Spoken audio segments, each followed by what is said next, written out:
Olá, aqui é a tia Mari, trazendo para você notícias sobre o clima. Nesse final de semana, teremos muita chuva, então o nosso rodeio terá que ser feito em casa. Mas não tem problema, aproveite para assistir filme, brincar com a família e principalmente aprender música. O balão vai subindo, vai caindo a garoa, o sol é tão lindo, a noite é tão boa. São João, acende a fogueira do meu coração. São João, acende a fogueira do meu coração. Chove, mas como chove. Chuva, chuvisco, chuvarada. Por que chove tanto assim? Chove, mas como chove.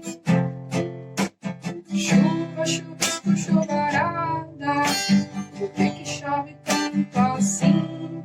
Lá, quando chove, a terra fica molinha, a planta fica verdinha, e eu fico todo molhado com o pé na lama, no nariz tampado. Minha avó me chama, menina, vem tomar chá. E vem comer bolo de cenoura com cobertura de chocolate quente. Que tal agora a gente fazer o barulho da chuva? Você só vai precisar de uma sacolinha plástica, igual essa daqui. Quando a chuva começa, ela vem bem fraquinha, sabe? Ela começa de mansinho e depois ela fica muito forte. Então a gente vai ter que fazer isso com essa sacolinha aqui. Vamos lá, começou a chuva.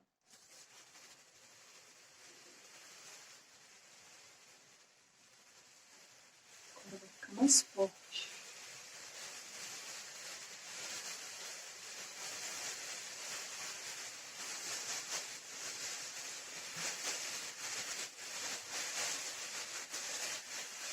Agora a chuva vai acabando. Tá passando a chuva.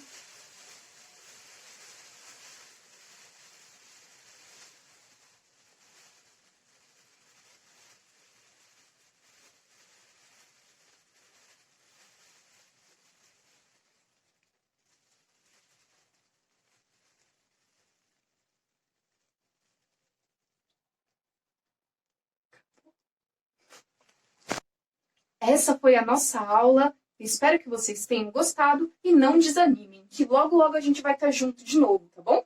Beijos e até a próxima!